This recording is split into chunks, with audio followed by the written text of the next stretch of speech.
கர்த்தராகிய இயேசு கிறிஸ்துவின் இனிய நாமத்தில் இன்றைய காலை வேளையிலே பிரயாணம் என்ற செய்தியின் மூலமாக உங்களை சந்திப்பதிலே மிக்க மகிழ்ச்சி அடைகிறேன். இன்றைய செய்தியின் தலைப்பு ஒளிந்து கொண்டார்கள். கடந்த நாட்களில் தேவனுடைய இரகசிய செயல் என்ற தலைப்பில் 4 விதமான இரகசியத்தை சுருக்கமாக பேசினேன். இன்று ஒளிந்து கொண்டார்கள் என்ற தலைப்பில் சுருக்கமாக பார்க்கலாம். சில நேரங்களில் தேவன் ஆபத்து வருகிறது ஒளிந்து கொள் என்று பேசுவார். சில நேரங்களில் ஆபத்து வருகிறது ஓடி ஒளிந்து கொள்ளுங்கள் என்று சொல்வார். சில நேரங்களில் வாயை திறவாமல் மௌனமாக இருக்க சொல்வார். சில நேரங்களில் பேச சொல்வார். ஒவ்வொரு சூழ்நிலைக்கு ஏற்றபடி அவர் வார்த்தைகளுக்கு கீழ்ப்படிந்து நடக்கும்போது நமக்கு ஆசீர்வாதமாக இருக்கும். இப்படி பலவிதமான ஒளிந்து கொள்ளுதலை வேதாகமத்தில் பார்க்கலாம். ஆதி மனிதனாகிய ஆதாம் தேவன் தோற்றத்தில் எல்லாவற்றையும் படைத்து எல்லாம் நல்லது என்று கண்டு அதை அடக்கி ஆளும் அதிகாரம் அவனுக்கு கொடுத்தார். ஆனால் இந்த மனிதன் கீழ்ப்படியாமையினால் ஆண்டவர் சத்தத்தை கேட்டு மரங்களுக்கு இடையில் ஒளிந்து கொண்டார்கள். தேவனுடைய வார்த்தைக்கு கீழ்ப்படிந்து ஒளிந்து கொண்ட தீர்க்கதரிசிகள் உண்டு, கீழ்ப்படியாத தீர்க்கதரிசிகளும் உண்டு. ஒளிந்து கொண்டவன் என்ற தலைப்பை பார்க்கலாம். அநேக தேவனுடைய பிள்ளைகள் தேவனுடைய வார்த்தைக்கு கீழ்ப்படிந்து ஒளிந்து கொண்ட தீர்க்கதரிசிகள் உண்டு. அவர்களில் முக்கியமான கதாபாத்திரம் யார் என்றால் எலியா தீர்க்கதரிசியாகும். எலியா என்றால் யெகோவா என் தேவன் என்று அர்த்தம். இவன் வாழ்ந்த காலம் கிமு 896. இந்த தீர்க்கதரிசி கிலேயாத் நாட்டில் திஸ்பி என்னும் ஊரில் பிறந்தவன். இவன் ஆகாப் அகத்தியா என்னும் இஸ்ரவேல் ராஜாக்களின் காலத்தில் தீர்க்க தரிசனம் உரைத்தான். இந்த எலியா தீர்க்கதரிசி பெரிய அறிமுகமானவன் கிடையாது. ஒரு தீர்க்கதரிசி என்று யாருக்கும் அதிகமாக தெரியாது. ஆனால் தேவன் எலியா தீர்க்கதரிசியிடம் பேசுகிறார். நீ போய் ஆகாப் ராஜாவுக்கு சொல், இந்த வருடம் மழையும் பனியும் பெய்யாது என்று சொன்னார். ஆண்டவர் வார்த்தையின்படி எலியா போய் கட்டளையாக சொல்லிவிட்டு அரண்மனையிலிருந்து வெளியே வந்தவுடன் திரும்பவும் ஆண்டவர் எலியாவை பார்த்து சொன்னார், நீ போய் கேரித் ஆற்றின் கரையில் ஒளிந்து கொள் என்றார். எலியா கர்த்தருடைய வார்த்தைக்கு கீழ்ப்படிந்து போய் உட்கார்ந்தான். தேவ பிள்ளையை சில நேரங்களில் ஒளிந்து கொள்ள வேண்டிய நேரங்களில் ஒளிந்து கொள்ள வேண்டும். தேவன் சொன்னபடி அவன் கீழ்ப்படிந்து ஒளிந்து கொண்டான்.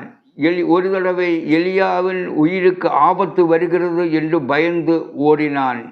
இன்னொரு தடவை ஆகாபுக்கு முன் சவாலோடு நிற்கிறான். எல்லா இடத்திலும் கர்த்தருடைய வார்த்தைக்கு கீழ்ப்படிந்து நடந்தான். சில நேரங்களில் நாம் கூட பெரிய ஊழியக்காரன் என்று சொல்லி பெரிய தீர்க்கதரிசி என்று சொல்லி பிரச்சனை வரவழைத்து கொண்டு இயேசுவே கர்த்தாவே என்னை விடுமை என்று ஜெபித்தால் பதில் வராது. ஆனால் தீர்க்கதரிசியாக எலியா கேரித் ஆற்றங்கரையில் கர்த்தருடைய வார்த்தைக்கு கீழ்ப்படிந்து போய் உட்கார்ந்தான். ஜெபிக்க வேண்டிய நேரத்தில் தேசத்திற்காய் ஆத்துமாக்களுக்காய் ஜெபிக்க வேண்டும். வசனம் இப்படி சொல்கிறது, விக்கினத்தின் மேல் விக்கினம் வரும், துர்செய்தியின் மேல் துர்செய்தி பிறக்கும். அப்பொழுது தீர்க்கதரிசிகளிடத்திலே தீர்க்க தரிசனத்தை தேடுவார்கள். ஆனாலும் ஆசாரியர்களிடத்திலே வேதமும் மூப்பர்களிடத்திலே ஆலோசனையும் இராமல் ஒளிந்து போகும் என்று எசேக்கியா தீர்க்கதரிசியின் புஸ்தகம் 7ஆம் அதிகாரம் 26ஆம் வசனத்தில் பார்க்கலாம். இப்படி வேதம் நமக்கு எச்சரிக்கிறது. ஆகவே விக்கினகம் கடந்து போகும் வரைக்கும் நாம் ஒளிந்து கொள்ள வேண்டும்.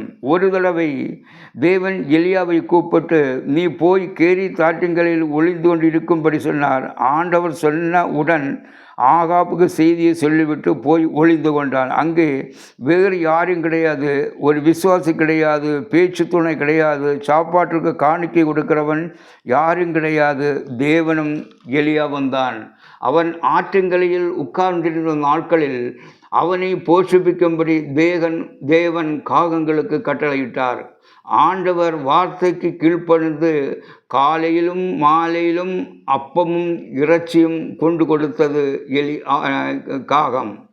எலியா ஒரு தடவை தேவ சுத்தம் இல்லாமல் ஆகாபின் மனைவியாகிய எசபேலுக்கு பயந்து பெர்சபாவின் வனாந்திரத்தில் ஒரு சூரியச்செடியின் கீழ் படுத்து தூங்கினான்.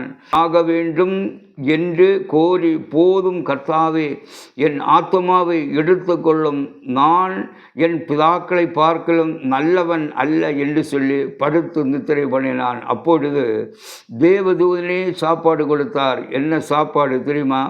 காஞ்சு போன ரொட்டியும் ஒரு சொம்பு தண்ணீரும் வைத்துவிட்டு போய்விட்டான். எலியா அதை சாப்பிட்டு அதன் பலத்தினால் 40 நாட்கள் நடந்தான்.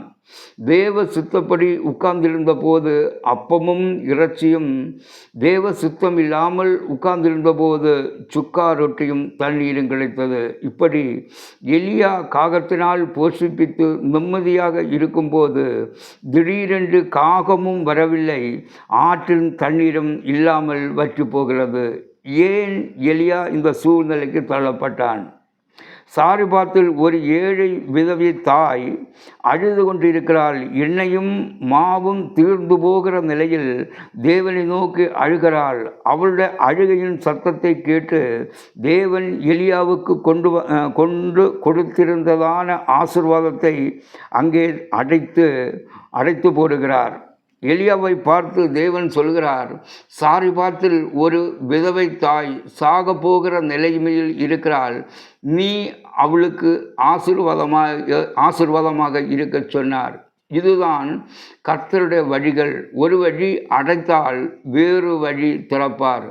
நாம் தேவனிடத்தில் கேள்வி கேட்க முடியாது. இதுதான் தேவனுடைய வழிகள். ஆராய்ந்து முடியாத அற்புதங்களையும் எண்ணி முடியாத அதிசயங்களையும் செய்கிறவர் நம்முடைய தேவன். கர்த்தர் உங்களை ஆசீர்வதிப்பாராக. தொடர்ந்து கேளுங்கள்.